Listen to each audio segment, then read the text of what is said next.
Technology, never trust it. Never trust it. Right, let's start that again. So, Abby, exactly. Tell us who you are. Tell us a bit more about yourself. What are you doing to our What are you doing to our microphones? Okay, hi. Hi. Right, so I'm a dressage rider. I'm just going to keep talking. Yeah, you Could I have the as well? I'm 39 years old and I started dressage in 2009 when I left Ireland to basically pursue it.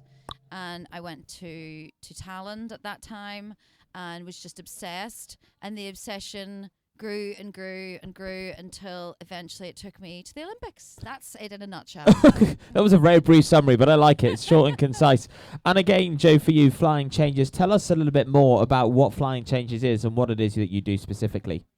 Okay, so Flying Changes is all about mindset and mental well-being, surrounded by horses. Yeah. So the common thing is obviously horses, but it's about having a ripple effect of trying to get as many people with healthier mindsets to spread it across the whole of our industry, to then support other riders by using support systems and simple systems that work and improve your mindset, really. Absolutely. Abby, let's talk about Paris. This is going to be a big topic today, obviously. But before we get to the actual competition, what was going through your mind when you arrived and saw that venue? That was probably the first couple of days. I did struggle. I found it quite hard because I was quite overwhelmed. Yeah. But I was prepared for that, and I had a plan in place, and I kind of had given myself time to walk around a little bit by myself, made sure I had my bearings. But yeah, the first couple of days I was like, oh, wow, this is really happening. And then, you know, what's really good when you go to something like that is you do have a couple of days to settle in. So then once I got settled in, I felt much better and then was just like, oh, wow, in a good way. I loved your Instagram when you're talking about training with the German team. I just thought that was brilliant. Of all of the teams that they gave you to train with, it had to be Germany. Of course, it was Germany. And I was like, you know what? I'm going to ride my lines. I'm going to pass left to left, no matter what. And then we get to the competition. So you come in the arena, the bell rings, and you're going down that centre line. What on earth were you thinking? What was going through your mind at that time? I'm going to be, I'll tell you exactly what, nothing. Really? Absolutely nothing. Yeah, I was really clear about what I wanted to kind of everyone to say to me before I went in. I was very clear on the thoughts I wanted to have before I went in. And as soon as I went through the rope, that was it. It was just in the zone, just completely in the zone with Artie. It was really cool. And you've been to championships before, obviously, but how did the Olympics compare to any other championship you've been to? It's so funny because when I was first doing, I did a World Games and I did a Europeans and I was like, wow, this is so amazing, which it absolutely is. And people kind of say, yeah, but the Olympics are different. And you're like, oh, but are they really? Oh, they are. It's just a totally different scale. Yeah. It's a totally different kettle of fish. It is just the pinnacle of the sport. Yeah, of any sport, I guess. Yeah. Well, right?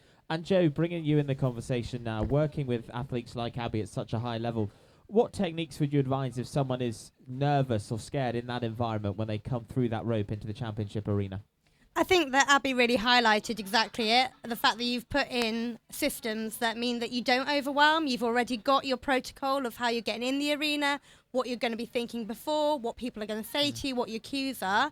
And I think part of being an athlete in that environment and our job is to educate people with systems that mean that they go through there and all they can do in that moment is their job, which is get down that centre line and get around the arena without being overwhelmed. And how much before that test does it start? Is it something that you advise people coming to see you, for example, a month before a championship, or is it very much get there, be a bit nervous, and then deal with the issues as you arrive? I think the preparation, the leading up, the whole way that we don't get nervous is by not being overwhelmed.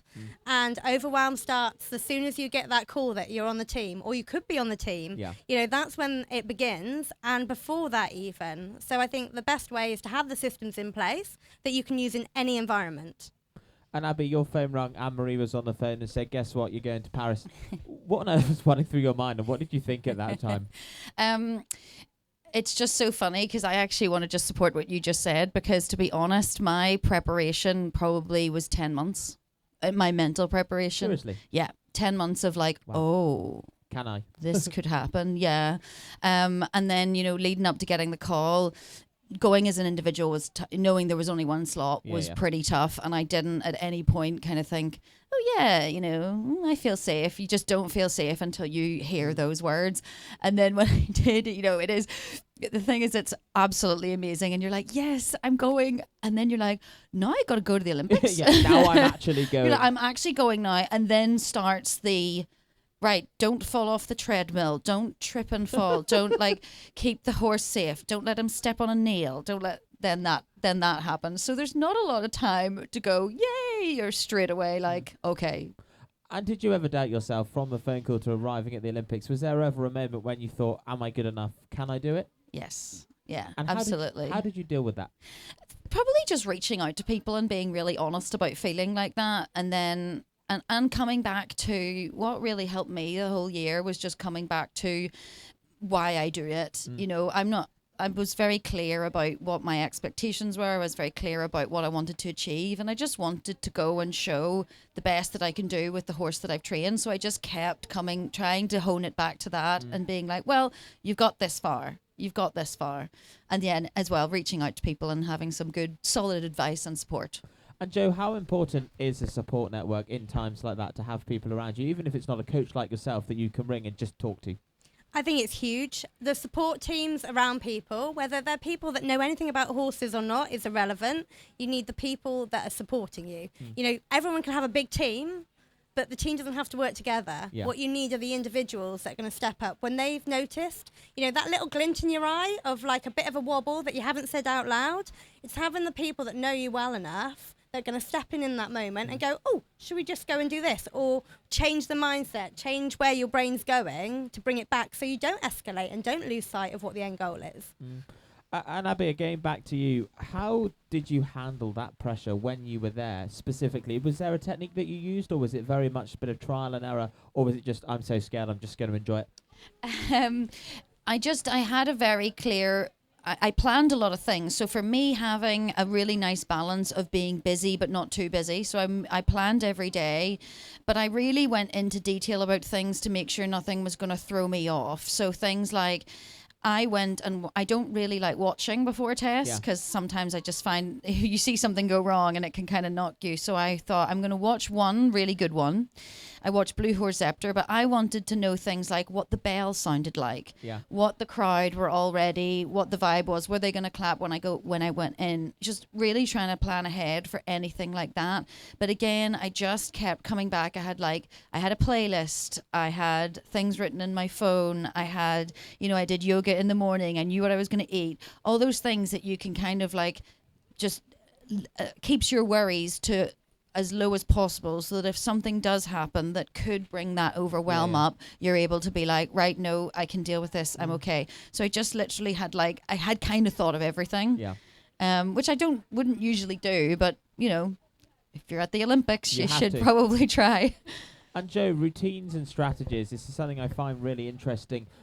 Music, yoga, things like that. Do you think that's important, or is it very much what works for you personally? I think that everybody has to find, like you say, what works for each individual. I think every example that you've just mentioned are potential ways that you can help each individual. But you do have to trial and error a lot of them. You have to see what works for you. You know, you have to, mindful stories, whether you need to listen to things at the beginning of the day or at the end of the day. When's motivation, when's calming? You know, I think it's very good to just experiment, but not just before the Olympics, as in like 10 months prior, you know. And then watching videos from inspirational people. I love doing this, just listening, especially athletes as well, how they phrase things. Does that inspire you both, or not so much? Yeah, I know from me, I like to model a lot. You know, modeling for me, you know, you look at what somebody does, how they do it. And like you say, even down to the bell ring, how they respond, how they hold themselves. You know, that kind of behaviour really helps myself to overcome big events and to get into the zone, because you've seen how somebody's done it and you can emulate that. And Abby, what about you? Yeah, for me, and I would be very inspired. I love listening to athletes or kind of watching athletes that have admitted to struggling with nerves. I find that really, really inspiring. I don't find it as inspiring when you're maybe watching someone that's like, I'm the best and I know I'm the best. And, I'm like, oh, good for you. I don't feel like that. Arrogance doesn't need to come into it, right? And that's a big thing. No. So, yeah, I really enjoy if you can see someone that's like, yeah, I really struggled and, for a couple of months found it really hard and this is what I do. I really like kind of those kind of things. And what is the best piece of advice you've been given from someone, not necessarily sport related, but about how to deal with those kind of scenarios? I mean, like Carl told me years ago, just keep going. He said, like, get up, keep going and don't miss a ride. Yeah. And that's probably the best thing, because I think there's nothing better for anyone's performance than just making sure you keep showing up.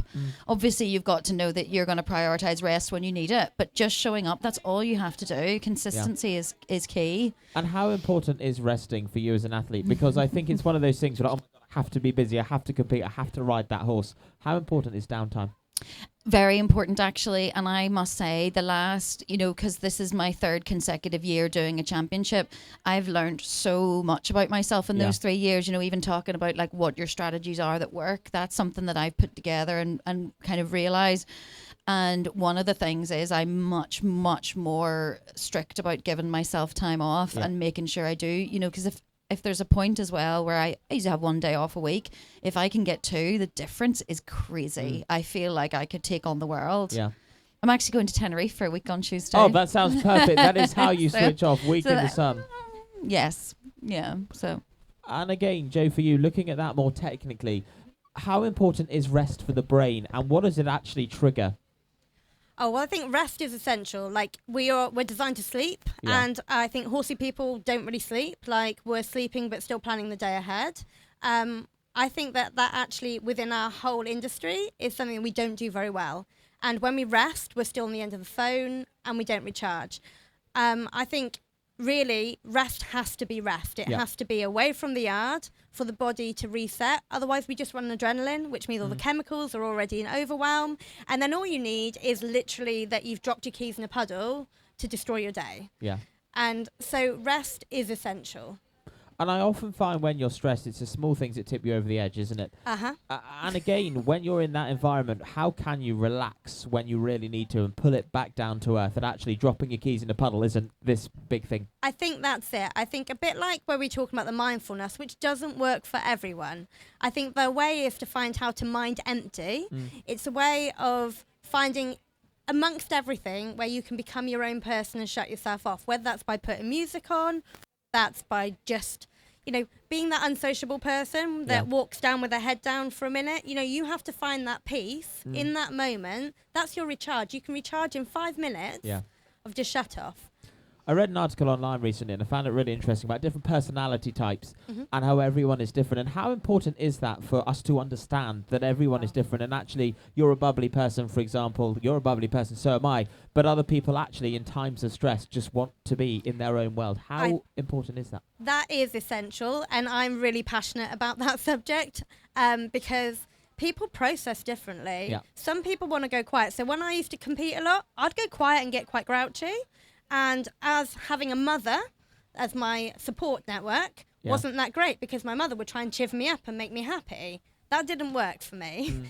And so I think we need to start identifying the difference between people that we think are being grumpy or antisocial and how we can actually go, okay, how do we reach out to them? How do we help them overcome and support them and identify them for who they actually are rather than what we think they are? Absolutely. And Abby, how has social media helped you? It's something that I love to talk about. I think it's a terrible place in some ways, but I think the way you use it, it's a fantastic place. How has that helped your journey? Oh, thank you. It has so much because it's even, just to bring it back down to really basic, when I was first kind of using Instagram, it was because I was kind of like often lonely, riding many horses a day in an arena on my own.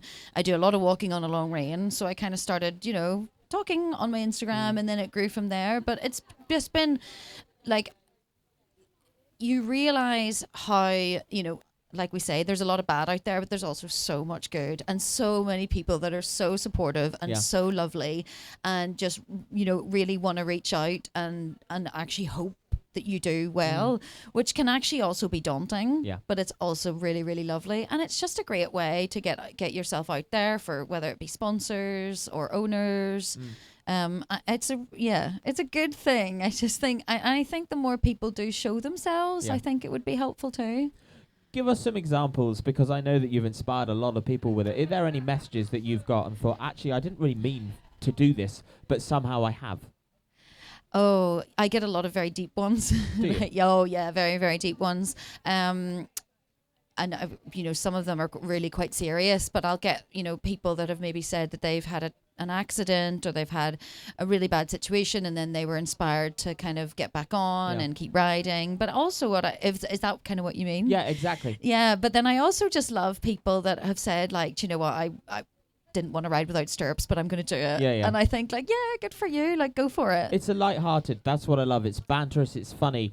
But actually, with everything you do, there is a message about mental health, about dealing with scenarios, about stress. How do you do it?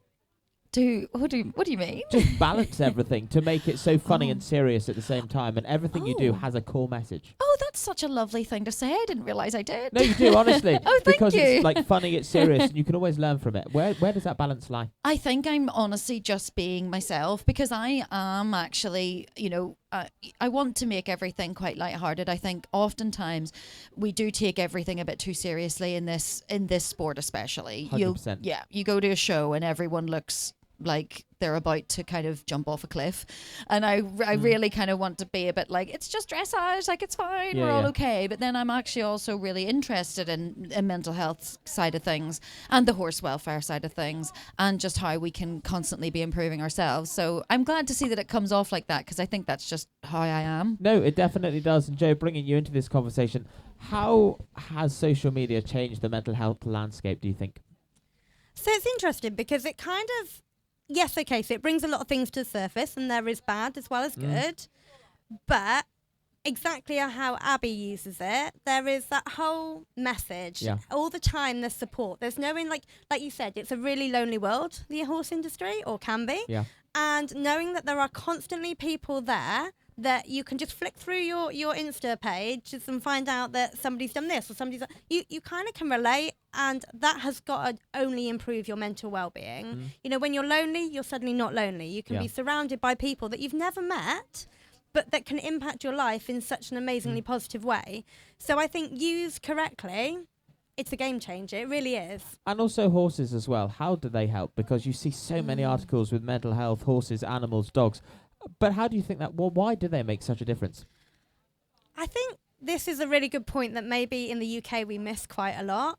Horses and our industry is life-changing. We have so many people that the horse industry supports because horses are non-judgmental. They're always there for us, but they also need us to be there for them. We have to turn up each day. We can't just stay in bed. And I think that maybe our government even needs to start seeing what an impact that horses or the equestrian world has on people, and how many people are supported through horses. And Abby, with your own mental health journey, I find it again inspirational how open you are about it. How have horses helped you? I don't even know if I would be here today without them, honestly. Really? Yeah. And just like you've said, that reason to get out of bed. I've had like quite a lot of, everyone has struggles in their life, and I'm no exception. And just having them there to get up for every day. And also when when you're having a ride, I remember when Carl had said to me, like, get up, never miss a ride. I remember at that time when I was in a really low point, halfway through a ride, I'd have to stop and sob. And then maybe by the end of the day, I actually remember with Farrell, who's here doing the Grand Prix, at the time he was 7 years old. I remember later on thinking, oh, sod it, I'm going to try the Grand Prix zigzag for the first time. And he did it, first time. So by the end of that day, I was on an absolute high. So it's how that they're just there. And I think, like, I just don't think I would be here without them. They bring so much, like soulful joy, like just pure, wholesome, like love and joy to our lives. What do your horses mean to you? I know that sounds like a silly question. I've asked everyone this. If you had to put into words what they mean to you, what would you say? Oh, everything. Like, absolutely everything. I would, like, sometimes I think, if only they could talk. I really hope they never do, because I would give them, they could have anything they wanted, you know. I would do anything for them, absolutely anything. And they are a driving force, but then they're also a friend that's there, and you can, you know, that's why I also, you know, not just from a sporting point of view, my favorite things are just spending time with them. There's not a day goes by where I don't look at them and be like, wow, look at you, just existing, you know, which is so. But then they go, and I was thinking about the things that we get them to do. It's crazy what they do for us, and I just feel so grateful for that every day. So I think even when you have your really dark moments and you're like, why, you know, things are hard, you can just come back to thinking, yeah, but look what he's doing for me right now. How cool is that? And using the horses, as you said, in a low point, how do you think that has helped shape you as a headstrong rider? And when you get to these championships, obviously you've learnt from the past, how does that help you now? I think that it helps me because I really understand that no matter, there's a couple of things. One is, no matter what, I have a resilience that no one can ever take from me. I will get up, you know, every time I'm knocked down, I will get up. So I think I've learned that and that's just from the keeping going. That's the thing. The keeping going doesn't just get you out of bed. It realizes that you got out of bed and you did something and that you can keep going. And then the other thing that actually, to be honest, that I learn is that even when I do feel like that, I can still have great moments with horses. Yeah. So even if I am overwhelmed, even if I am nervous, I can still have a great time with my horse. And it doesn't have to be perfect. And this is the thing. People think, my God, I have to get the 10s in this. I have to get the 80% score. I have to win. Actually, it's not about that, is it? No, and it's not just, somebody actually said this to me the other day because we were talking about, you know, hey, what about LA? And I was kind of like, you know what, if I was there and it looked like it could happen, great. And he said, but don't you want to win? And I was like, no, I just want to go. Yeah, like to be there with those people. Yeah, or I just like riding. And if I, like I say, I think I've just been obsessed with riding to get to this point. And if it continues, great. If not, I just like doing it. If I couldn't compete anymore, I would still do it exactly the same as I do. Very interesting. And Jo, how do you support riders that are out there right now, maybe watching this and going, am I good enough? Can I do it? Using Abby's inspiration of that mental health journey, getting to the games. But what support can you specifically provide in terms of the Flying Changes mindset? I think what we provide at Flying Changes is we add detail. We have no judgment. The way we approach things is by actually finding what the core issue is, not by traipsing through loads of trauma, but by simply identifying from patterns that carry on in conversations or in sentences that aren't serving you anymore. And do you know what? A lot of them might not even be anything to do with horses. Yeah. In fact, most of the issues that horse riders at any level have life experiences are from life, not from horses. And the horses, you just get a little bit of vulnerability and they say to you, come on, let's approach this subject, shall we? And that's how, you know, and I think that's what the difference is. And that's how we want to help, is by people identifying really. And then that affects your whole life, not just when you're riding a horse. Like, it makes your whole life better. Absolutely. Abby, back to you for a second. Horses are sensitive creatures. You know, they know when we're nervous. How do you hide it when you are really nervous in those scenarios and actually try and not let it translate to your horse? One thing that I've actually really learned over the last few years is the first thing is to be honest with yourself about it and actually almost not try to hide it in a way, because that's as well, that's when you get the moments where you can say to somebody that's with you, I'm actually really struggling, like I don't feel great. And then I think when you get on the horse, you can kind of say, you know, say to yourself, say to your horse like, hey dude, I'm feeling this, but we can do it. You know, my motto this year was, this is going to be tough, but I can do it. And I just think if you are feeling those nerves, accept them and run with them and kind of be like, right, this is how I feel, but I'm going to be able to do it anyway. And I think then the horse will be like, cool, she's fine. Yeah, and it's so true, isn't it? They know when you're stressed. And looking back at your Olympic journey, how do you think the mental health struggles that you've had and the social media, the way you've used that, have actually helped you become the person and the athlete that you are today? Big question. It's a really big question, because this has been the wildest year. I had a lot of stress outside of the equestrian world to deal with. And I think really what it has come to is I've just learned a lot about myself. I've learned what works for me. I've learned what doesn't work for me. But I also learned that and this is what I mean about the power of showing up. Yeah. You know, because there was one day where I was in Hagen. I'd had a very stressful 24 hours, and I came to the stable, and Artie was a bit like, he didn't really want to be with me. Like, he was like this, and usually he's all over me. And I thought, oh, okay, he feels this from me. And I thought, you know what? He knows what he's doing. I know what I'm doing. We'll be fine. And it was absolutely fine. And he did, like, bless his soul. Wow. I got on and he did every little thing I asked. So I think, like, being honest with yourself and just still showing up gives you that foundation underneath that you can still keep going when you feel like that. And then that's why, in turn, I kind of want to share things like that on social media, because I want everybody to know that is, well, that's how it was for me. Yeah. And then I think then that has given me more support than I was expecting, especially even at the 100%. Olympics. Like, it was really crazy, like the amount of messages that I received. So then it actually just made me feel even more like nourished with other people's good wishes. It probably is actually in many ways soothing for you, isn't it? And actually probably helps the nerves knowing that there are so many people out there that are like, come on, Abby, we're rooting for you. Oh, it was so lovely. Yeah, really, really, really was. Including BD. I know you're an Irish rider. But and it always makes me laugh when I see these posts on social media, BD being like, she is the star, and you are a star. But how is it being part of Team Ireland, but with so much of your life based over here in the UK now? Yeah, it's wild actually, because I feel very much like I'm very lucky to have support from both sides, which is really, really cool. And, I'm from Northern Ireland, so yeah, sort of. Let's not go there. That's not for now. That's not for now. That's for another day. But I feel like I've got both sides behind me, which is really, really nice. But I'm also I'm so proud to come to a show like this, and I had such a good ride in the Grand Prix yesterday, and that means the world. Like, even this is my second time doing the Grand Prix at the BD Nationals, and that was a massive bucket list thing for me. And coming here, that's not lost on me. And to be placed yesterday, I was like, this is so cool. And in such good company as well, and especially, as you said, at the Olympics and here as well. Is there ever a moment when you think, why me? How am I up there with these amazing people that you've looked up to? Or is it just kind of something that now you're like, okay, it's just life?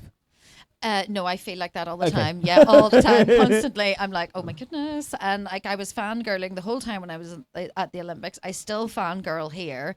And I don't think that will ever go away, but I don't want it to go away either, because I do remember, and especially actually over this last year with a lot of the stuff that's come up, whether it be just, people sharing photos of me as a kid, it has made me remember this whole journey, and I'm like, whoa, it's mad.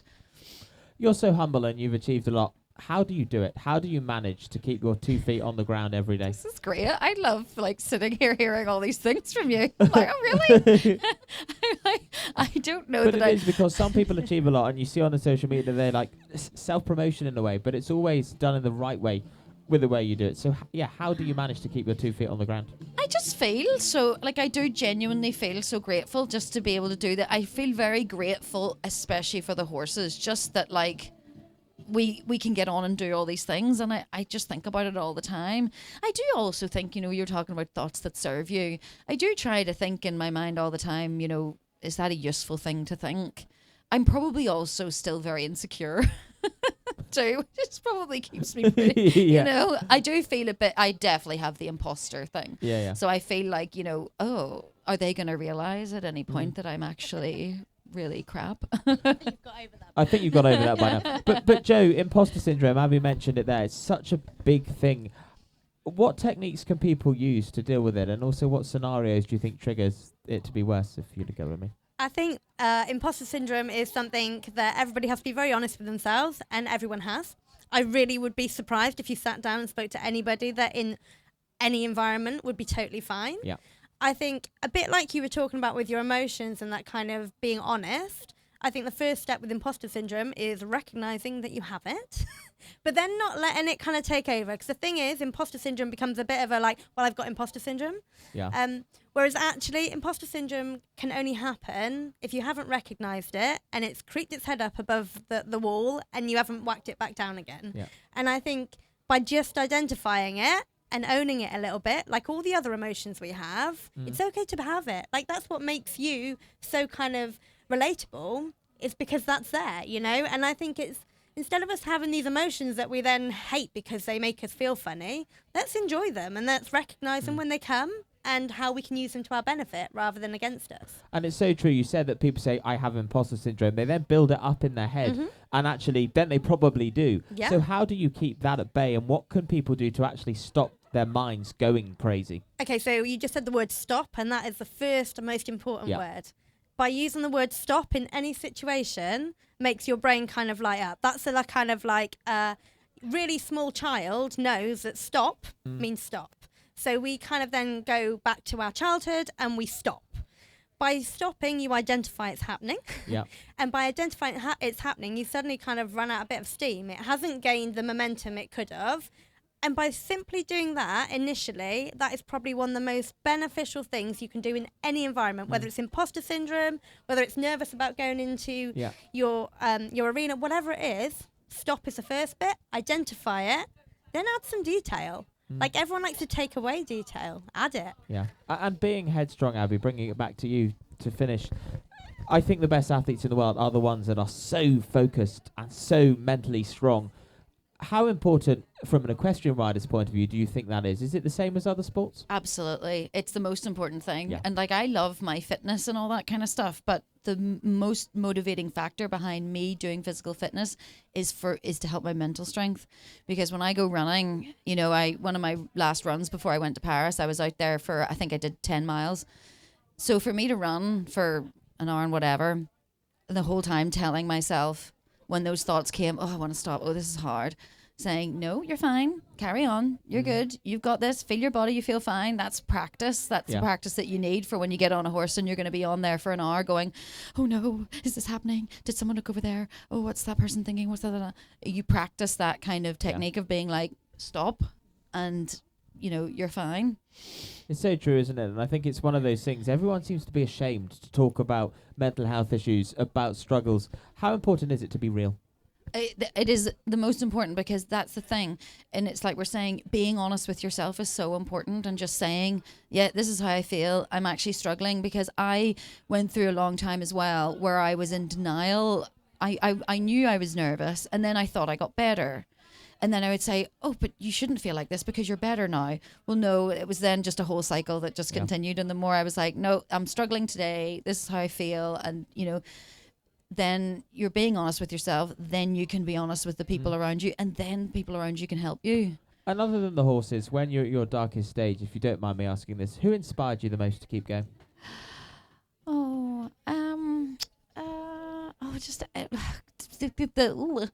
My sister would be one of them. Yeah. My sister's like this amazing woman. She's just class. Both my sisters and my partner, well, the people close to me actually, really. My best friend Georgie that I share a yard with. Georgie Round. Yes, yeah. She's an incredible person. I take a lot from the people closest to me, because I'm quite like, I've got this little circle, this perfect little circle, and I would take a lot from them. But then also people like Carl. Yeah. If they were watching this now, the people that you mentioned, what would you say to them? Oh, no, don't. Did you just want to make me cry? I'm not going to cry. No. Composure. I tell them all the time, actually, to be fair. I am very, I'm quite hard on my sleevey. Roz is probably around the corner in the stooping stand, so she might be able to hear me. But I would just say thank you so much. And, thank you for all the time, listening to me ramble on and cry down VMs that I'm not good enough. And I would just say thank you so much for always being there. And thank you for believing in me. Yeah. And thank you for for the enthusiasm. They've always given me so much enthusiasm. And Joe, finally from you, someone that doesn't feel like they have a support network around them, what help is out there other than flying changes? I think the support network is quite, you go to somewhere where you feel the same as someone else. First of all, start in that kind of, okay, how do I feel? Yeah. Okay, where can I find more like-minded people? And actually, probably nowadays, that is on social media initially. On social media, you can reach such a variant of people without even having to leave your house. Yeah. So if the first thing you can do is find people that can relate to how you feel in that moment, and then work out whether that feeling's something you want to keep hold of or whether you want to change it. And that's the thing, is there's always someone that can help. And I think when you get in that mindset and you think, actually, like you kind of mentioned, Abby, do people actually want to listen to me? Am I boring them with my problems? Joe, from your point of view, what would you say to people that feel that way? I don't think anybody's bored of hearing people's problems, and I think this is the thing that we could really get across. All of us as coaches, so as actual like equestrian coaches, often listen to people's problems. Even if you didn't want to, you ask somebody, oh, how are you feeling today? How does your horse feel? Oh, we're going to hear about what happened at home or whatever else. I think people need to identify that it's okay to talk to people. And if you've got no one else and the only person you can talk to is your coach, then that's where you start. Yeah, it's okay not to be okay. And that is what to take away from this. Yeah. Ladies, thank you very much for joining me. It's been inspirational. It's been great fun as always. Pleasure. Thanks for having us. And that is having a us. wrap on our session today. Thank you very much to Abilal and to Joe as well. Thank you.